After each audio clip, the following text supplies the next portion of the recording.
আসসালামু আলাইকুম প্রিয় দর্শক, অন্য মঞ্চের আলাপচারিতায় আপনাদের সকলকে স্বাগত জানাচ্ছি।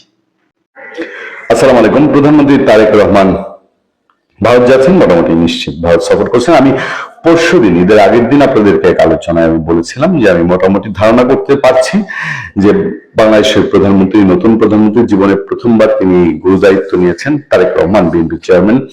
তিনি তার বিদেশ ট্যুর কাছাকাছি দেশ ভারত দিয়ে শুরু করবেন, বাংলাদেশের অন্যতম বৃহৎ প্রতিবেশী ভারতের মাধ্যমে শুরু করবেন কিনা, যেটা এর আগে ডক্টর ইউনূস আপ্রাণ চেয়েছেন, একরকম তোষামোদী করেছেন মোদীর সাথে মিটিং এর, ভারতের দাওয়াত পাওয়ার।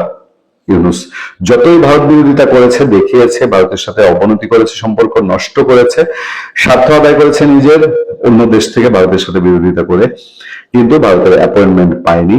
ইভেন দো বাংলাদেশের হাই কমিশনার দিল্লিতে, তিনিও একটা বছর অপেক্ষা করতে হয়েছে ভারতের দায়িত্বশীল নেতাদের সাথে বৈঠকের জন্য। কিন্তু আমাদের নতুন প্রধানমন্ত্রী তারেক রহমানের সেই তেল মারা, লিয়াজু করা, পায়ে হাতে ধরা, এইসব কিছু তো করাই লাগে না। উপরন্তু ভারত সরকার, ভারতের প্রধানমন্ত্রী নরেন্দ্র মোদী খুবই চেয়েছেন তারেক রহমান ভারত যান, এবং তার জন্য তিনি তাকে খুবই আন্তরিকভাবে, এবং শুধু তাই নয়, বেগম খালেদা জিয়ার মৃত্যুতে তিনি প্রতিনিধি পাঠিয়েছেন, তারেক রহমানের সরকারের শপথ অনুষ্ঠানে তিনি প্রতিনিধি পাঠিয়েছেন। এই দিয়ে তিনি সিগন্যাল দিয়েছেন ভারতের দরজা তারেক রহমানের জন্য ওপেন, এবং তারেক রহমানও সেটার সঠিক মূল্যায়ন যেটা করার, সেই মূল্যায়নের দিকে আগাচ্ছেন।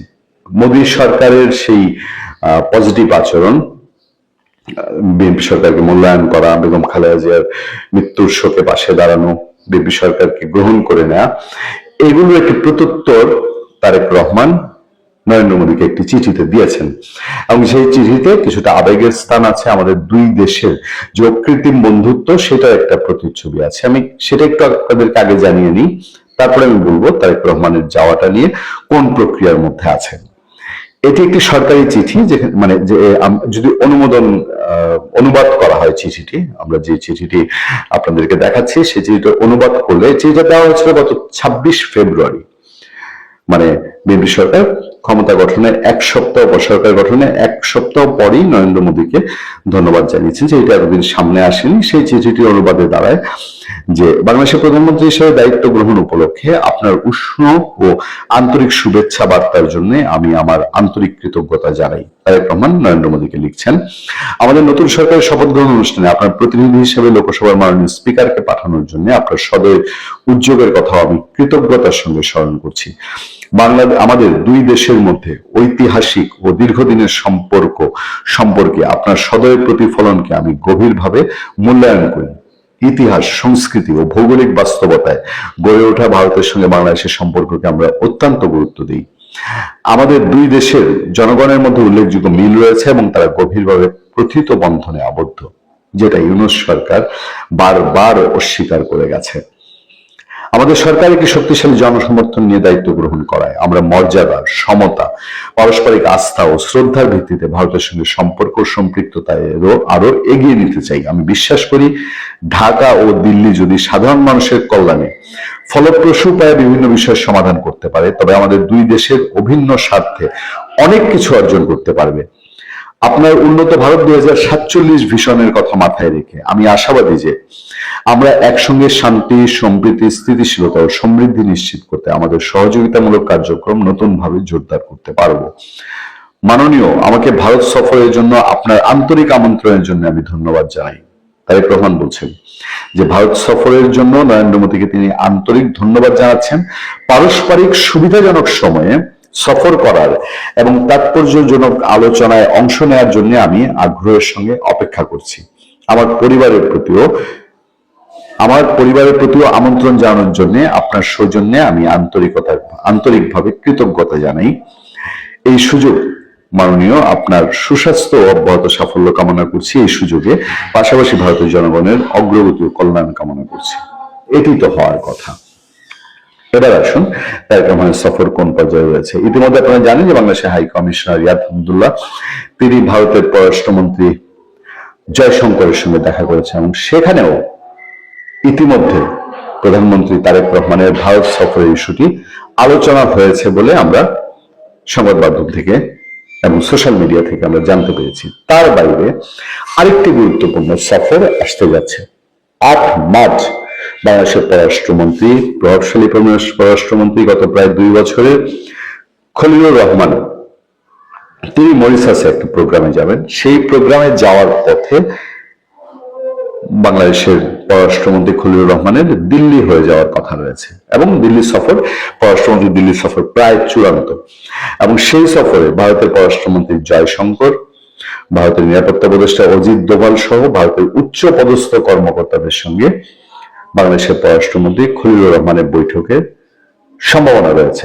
এবং সেই বৈঠকে জনাব তারেক রহমানের বাংলাদেশের প্রধানমন্ত্রীর ভারত সফরটি চূড়ান্ত হতে পারে বলেই বিভিন্ন সূত্র থেকে আমাদের জানানো হচ্ছে। এবং সেটা যদি চূড়ান্ত হয়, হয়তোবা খলিলুর রহমানের বিদেশ সফর থাকতে থাকতেই আমরা ঘোষণা পেতে পারি, অথবা সেই রুটিন চূড়ান্ত হতে পারে। এবং এই যে এখন খলিলুর রহমানের ট্যুর, বাংলাদেশ হাই কমিশনার জয়শঙ্করের সঙ্গে দেখা, এগুলো সবগুলোই প্রধানমন্ত্রী তারেক রহমানের নরেন্দ্র মোদীর সঙ্গে দেখা হওয়া, এবং নরেন্দ্র মোদীর সঙ্গে দেখা হওয়ার প্রেক্ষিতে দুই দেশের যে এখন পর্যন্ত অসমাধানকৃত যে সমস্যা, পাশাপাশি শেখ হাসিনার বিদায়ের পর গত 2 বছর ইউনূস সরকার যেই সম্পর্কগুলো নষ্ট করেছে, যে চুক্তিগুলো নষ্ট করেছে, যে সুযোগ সুবিধাগুলো দুই দেশের নষ্ট করেছে, সেগুলো আবার পুনর্জীবিত করা। যেমন দুই দেশের মধ্যে রেল যোগাযোগ, বাস যোগাযোগ, বেশ কিছু বাণিজ্য চুক্তি, ট্রানজিট চুক্তি, ভারতের বিভিন্ন বন্দর আমরা ব্যবহার করছিলাম, সেই সম্ভাবনাগুলোকে আবার নতুন করে তৈরি হতে পারে বলেই আমরা সংশ্লিষ্ট সূত্রে জানতে পারছি। ঈদের শুভেচ্ছা বিনিময়ের সময় যমুনায় ঘন ঘন লোডশেডিং হয়েছে, এটি কিসের লক্ষণ? ঈদের দিন সেনাপ্রধান জেনারেল ওয়াকার খান প্রধানমন্ত্রী তারেক রহমানের সাথে ঈদের শুভেচ্ছা বিনিময় করেছেন। সেখানে তারেক রহমান কি বলেছিলেন জেনারেল ওয়াকারকে? এছাড়াও বহুল আলোচিত মির্জা ফখরুল আলমগীরের সেই উক্তি যে আওয়ামী লীগকে রাজনীতি করতে দেওয়া হবে না, সেটা নিয়ে আজকের আলোচনা। যে রাষ্ট্রীয় অতিথি ভবন যমুনায় প্রধানমন্ত্রী তারেক রহমান সর্বস্তরের মানুষের সাথে ঈদের শুভেচ্ছা বিনিময় করেন, সর্বস্তরে, এবং রাস্তায়ও অনেক লোক হয়েছিল বলে শুনেছি। কিন্তু এরকম একটা গুরুত্বপূর্ণ প্রোগ্রামের সময় যমুনায় বারবার লোডশেডিং হয়েছে, এবং এটি নিয়ে কিন্তু কর্মকর্তাদের কপালে ভাঁজ পড়েছে। যে এরকম রাষ্ট্রীয় অনুষ্ঠানে, সরকারি অনুষ্ঠানে যদি লোডশেডিং হয়, তাহলে সামনে যে গ্রীষ্ম আসছে, এই যে এপ্রিল মাস আসতেছে, কালবৈশাখী ঝড়, এবং আপনারা জানেন এপ্রিল মে মাসে কি ভয়াবহ গরম পড়ে। তো সেই অবস্থায় লোডশেডিং এর কি অবস্থা, বিশ্বব্যাপী তেলের যে অবস্থা, এটা নিয়ে কিন্তু অলরেডি কথাবার্তা শুরু হয়ে গেছে। এদিকে জেনারেল ওয়াকার খান সেনাপ্রধান, তিনি যমুনায় এসেছিলেন তারেক রহমানের সাথে শুভেচ্ছা বিনিময় করতে, এবং তারেক রহমান তাকে দেখে বলে ঈদের সেলামি চেয়েছেন এবং বলেছেন যে পায়ে হাত দিয়ে সালাম করব, আপনি সেলামি দেন। তো এটা আসলে ছিল একটা আন্তরিক শুভেচ্ছা বিনিময়। এটার পেছনে রাজনীতি খুঁজতে যাবার কোনো কারণ নেই। কিন্তু যেহেতু যমুনার থেকে খবরটি পেলাম, আমার মনে হয় যে এটি আপনাদের জানাই। কিন্তু সবচেয়ে গুরুত্বপূর্ণ যে বিষয়টা, এটা হলো গত বুধবার বিএনপির গুলশান কার্যালয়ে বিএনপির মহাসচিব মির্জা ফখরুল আলমগীর সাংবাদিকদের সাথে কথা বলছিলেন, এবং সেখানে একজন সাংবাদিকের প্রশ্নের উত্তরে তিনি বলেছেন সবাই রাজনীতি করবেন এক্সেপ্ট আওয়ামী লীগ। আওয়ামী লীগের রাজনীতি বন্ধ আছে এবং আওয়ামী লীগ রাজনীতি করতে পারবে না। এবং অনেক পত্রিকা, অনেক মিডিয়া শিরোনাম করেছে যে আওয়ামী লীগের কার্যক্রমের উপর থেকে নিষেধাজ্ঞা তুলে নেওয়া হবে না। তো এটা নিয়ে কিন্তু, এটা বলার সাথে সাথে এটা যে মুহূর্তে মিডিয়া এসেছে, এটা কিন্তু স্পার্ক করেছে ন্যাশনালি অ্যান্ড ইন্টারন্যাশনালি। বিশেষ করে এই যে আওয়ামী লীগ সম্পর্কে মির্জা ফখরুল আলমগীর যে এই কমেন্টটা করেছেন, এটা কি বিএনপির মনোভাব কিনা, এটা কি সরকারের মনোভাব কিনা, এইটা জানার জন্য কিন্তু মানে অনেক রকমের, মানে it created huge tension, to be very honest. আমাদের প্রতিবেশী রাষ্ট্র ভারত থেকে তাৎক্ষণিকভাবে বিএনপির নেতা সালাউদ্দিন আহমেদের কাছে জানতে চাওয়া হয়েছে যে এটা কি সরকারের বক্তব্য কিনা। দিল্লি থেকে অধ্যক্ষের একজন ফোন করেছিলেন মিস্টার সালাউদ্দিন আহমেদকে। দিল্লির বিভিন্ন পর্যায় থেকে বাংলাদেশ সরকারের সাথে যোগাযোগ করা হয়েছে, এবং তাদের একই প্রশ্ন যে মির্জা ফখরুল আলমগীর এই কথাটি কেন বললেন। এমনকি তারেক রহমানের কাছেও ভারত থেকে ফোন এসেছে, এবং তারা এই বিষয়ে একটা ক্লারিফিকেশন চেয়েছে। ভারতের ক্লারিফিকেশন চাইবার কারণটা হলো যে এটা অনেকটা ওপেন সিক্রেট যে তারেক রহমান বাংলাদেশে ফিরেছেন গত বছরের 25শে ডিসেম্বর। তিনি নির্বাচনে অংশগ্রহণ করেছেন, বাংলাদেশের প্রধানমন্ত্রী হয়েছেন। এই সামগ্রিক প্রক্রিয়ায় ভারতের একটা ভূমিকা ছিল বলে অনেকেই মনে করেন, এবং এটা অবিশ্বাস করবার কোনো কারণ নেই। কারণ ডক্টর ইনুস যেভাবে সবকিছু গুছিয়ে এনেছিলেন তাতে কনফার্ম জামাত ক্ষমতায় যেত। তো সেইখান থেকে পরিবেশ ভারত চেয়েছিল যে আওয়ামী লীগ সহ সব দলকে নিয়ে একটা ইনক্লুসিভ নির্বাচন করতে, কিন্তু সেটা যখন সম্ভব হচ্ছিল না তখন ভারত কিন্তু প্ল্যান বি তে চলে গেছে। এবং ভারত এই সম্ভাবনা মাথায় রেখে অনেক আগে থেকেই লন্ডনে তারেক রহমানের সাথে একটা যোগাযোগ স্থাপন করেছিল, সেটা হলো লন্ডনে ভারতীয় দূতাবাসের মাধ্যমে। তো ন্যাচারালি যে 10টি পয়েন্টে এগ্রি করে তারেক রহমান বাংলাদেশে ফিরেছেন এবং ক্ষমতায় এসেছেন, প্রধানমন্ত্রী হয়েছেন, তার মধ্যে একটা শর্ত ছিল যে আওয়ামী লীগের কার্যক্রমের উপর থেকে নিষেধাজ্ঞা তুলে নিতে হবে এবং বাংলাদেশে একটা ইনক্লুসিভ পলিটিক্যাল এনভায়রনমেন্ট এনশিওর করা হবে। এইটাই কিন্তু তারেক রহমান এগ্রি করেছিলেন। তো ন্যাচারালি যখন বিএনপির রাজনৈতিকভাবে দ্বিতীয় সর্বোচ্চ ব্যক্তি মির্জা ফখরুল আলমগীর বলেন যে আওয়ামী লীগের উপর থেকে নিষেধাজ্ঞা তুলে নেওয়া হবে না এবং আওয়ামী লীগের কার্যক্রম বন্ধ থাকবে, ন্যাচারালি তারেক রহমানের প্রদত্ত অঙ্গীকারের খেলাপ এটা। তো তারেক রহমানকে যখন ভারত থেকে ফোন করা হয়েছে তখন ন্যাচারালি তারেক রহমান মির্জা ফখরুল আলমগীরকে ডেকেছিলেন। তারেক রহমান মির্জা ফখরুল আলমগীরকে ডেকে তার এই উক্তির একটি ব্যাখ্যা চান এবং তারেক রহমান যথেষ্ট উষ্মা প্রকাশ করে বলেন যে তিনি কি বলেছেন যে আওয়ামী লীগের কার্যক্রমের উপরে যে নিষেধাজ্ঞা দিয়ে গিয়েছিল ডক্টর ইউনূসের সরকার সেটি উইথড্র করা হবে কি হবে না, তিনি তো এ ব্যাপারে কোনো মন্তব্য করেননি, এ ব্যাপারে দলের কোনো সিদ্ধান্ত হয়নি। তাহলে মির্জা ফখরুল আলমগীর যেচে পড়ে কেন এই কথাটি বললেন? তারেক রহমান তাকে স্মরণ করিয়ে দেন যে তার অনুপস্থিতিতে বিএনপির দুঃসময়ে মির্জা ফখরুল আলমগীর মহাসচিব হিসেবে গুরুত্বপূর্ণ দায়িত্ব পালন করেছেন এবং এর জন্য তারেক রহমান তার প্রতি কৃতজ্ঞতাও প্রকাশ করেন। বাট দ্যাট ডাজন্ট মিন যে আজকে দলের বর্তমান অবস্থায় তিনি এমন একটা কথা বলবেন যেটা দলীয় সিদ্ধান্ত নয়, যেটা তারেক রহমান নিজেও কখনো বলেননি। তাহলে এর ফলে যথেষ্ট কনফিউশন তৈরি হয় এবং বলেছেন যে এই ধরনের কথাবার্তা আর যেন না বলতে, এবং এই যে তিনি বলেছেন এটা যেন মিডিয়ায় তিনি কারেক্ট করে দেন আর কি। এখন প্রশ্ন হলো যে মির্জা ফখরুল আলমগীর কেন এই কথাটা বললেন? তিনি কি এটা কি তার স্লিপ অফ টাং ছিল? তার মতো একজন বর্ষিয়ান রাজনীতিবিদ, এবং অনেকেই আমরা তাকে পছন্দ করি, তিনি অনেকের কাছে শ্রদ্ধেয় রাজনীতিবিদ, তিনি কি এটা ভুল করে বলে ফেলেছেন, নাকি এটার পেছনেও একটা রাজনীতি আছে? বিএনপিতে আপনারা জানেন যে বিএনপি একটা জগা খিচুড়ি রাজনৈতিক দল। এখানে মুক্তিযুদ্ধের পক্ষের লোক আছে, এখানে জামাতের পক্ষের লোক আছে, মুক্তিযুদ্ধের বিরোধী লোক আছে, এখানে আবার তরুণ প্রজন্মের লোকজন কিছু আছে। সো এই নানামুখী টানাপোড়েনের মধ্যে দিয়ে মির্জা ফখরুল আলমগীর একটি ধারার নেতৃত্ব দেন।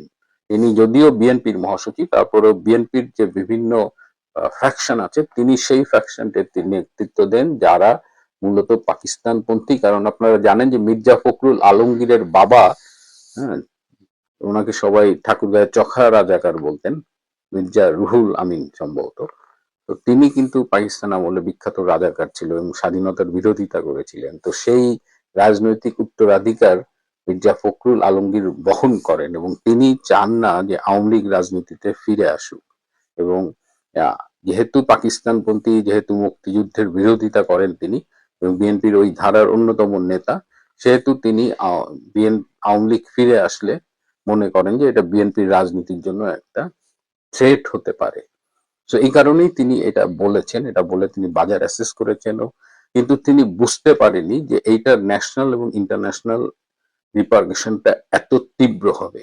এবং এটা এতটা তীব্র হয়েছে যে তারেক রহমান পর্যন্ত তাকে ডেকে উষ্মা প্রকাশ করেছেন এবং বলেছেন যে এটা সাংবাদিকদের মাধ্যমে এই কনফিউশনটা দূর করতে। এদিকে এই মুহূর্তে নিউ ইয়র্কে রয়েছেন ডক্টর খলিলুর রহমান, যিনি আমি আগেও বলেছি জাতিসংঘের আসন্ন অধিবেশনের সাধারণ পরিষদের সভাপতি পদে প্রতিদ্বন্দ্বিতা করছেন বাংলাদেশের প্রার্থী হিসেবে।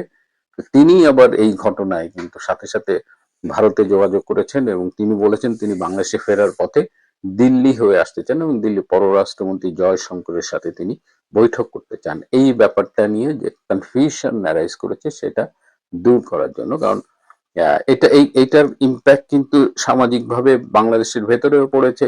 অনেকেই একটু হতাশ হয়েছিলেন, কারণ নির্বাচনের পরে অনেক আসনেই অনেক এলাকায় একটা পরিস্থিতি পরিবর্তন হচ্ছে। আওয়ামী লীগের লোকজন, সাধারণ মানুষ, তারা একটু মবের হাত থেকে একটু রক্ষা পাচ্ছে অধিকাংশ জায়গায়।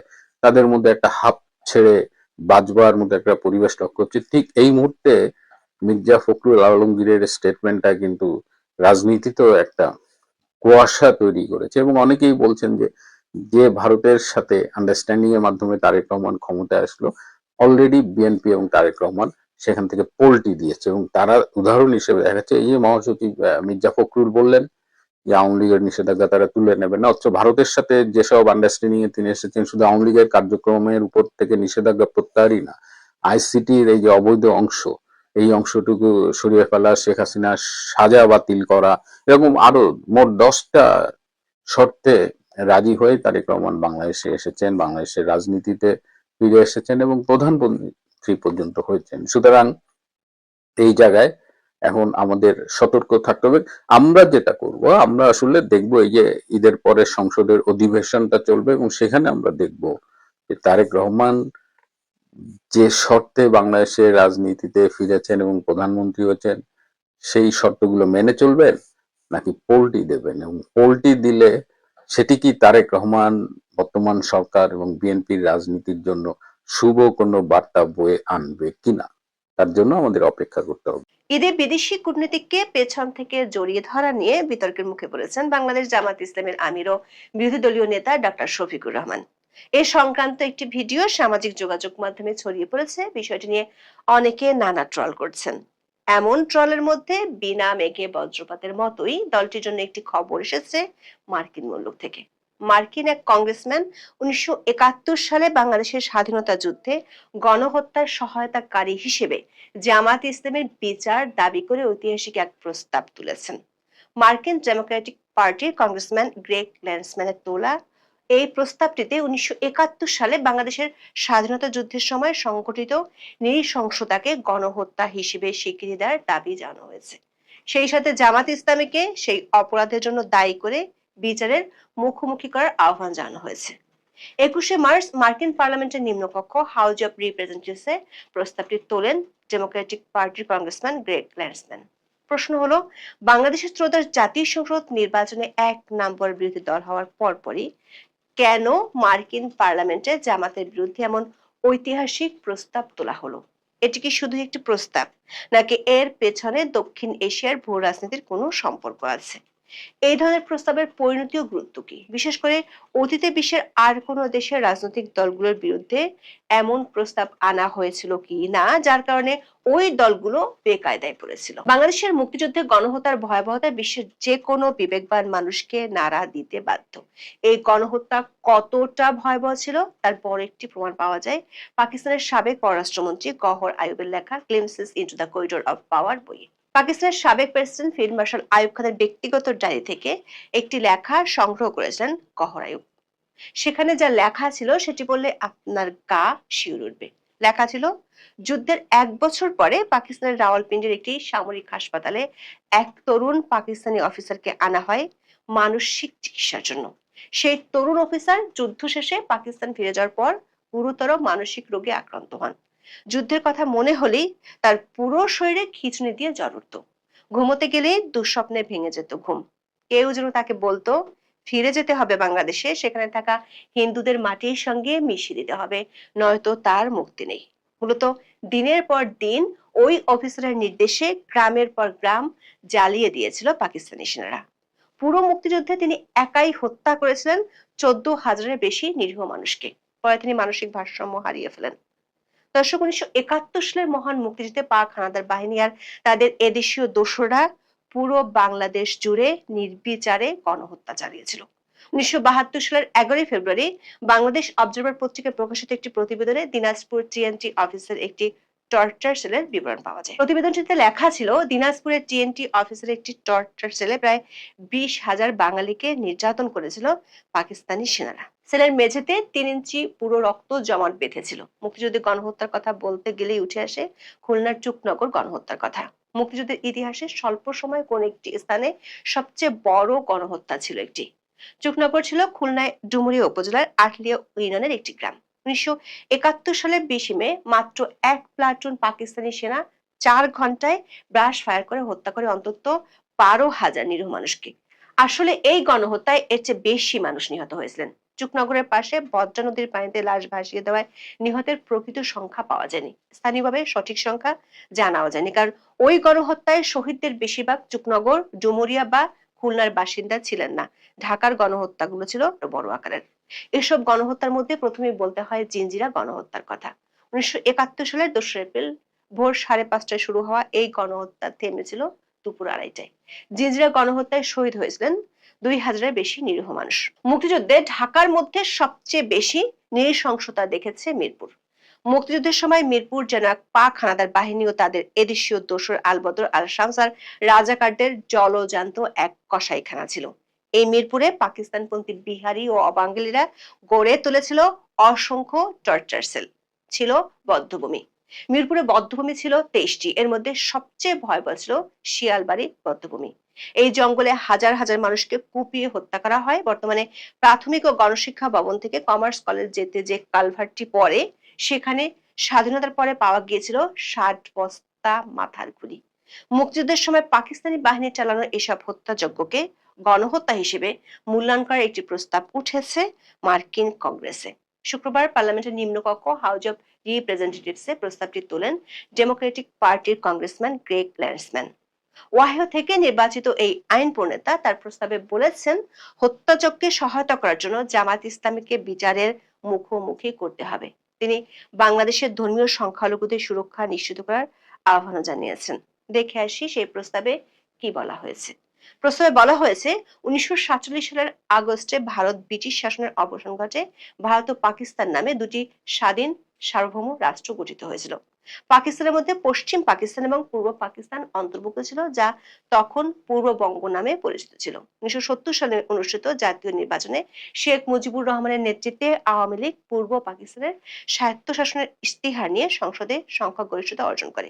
1971 সালের 25 মার্চ রাতে পাকিস্তান সরকার শেখ মুজিবুর রহমানকে কারাবন্দী করে এবং পাকিস্তানি সামরিক বাহিনী জামাত ইসলামের আদর্শে অনুপ্রাণিত উগ্র ইসলামপন্থী দলগুলোর সহায়তায় পূর্ব পাকিস্তানে অপারেশন সার্চলাইট নামে দমন অভিযান শুরু করে। অভিযানের আওতায় বেসামরিক নাগরিকদের উপর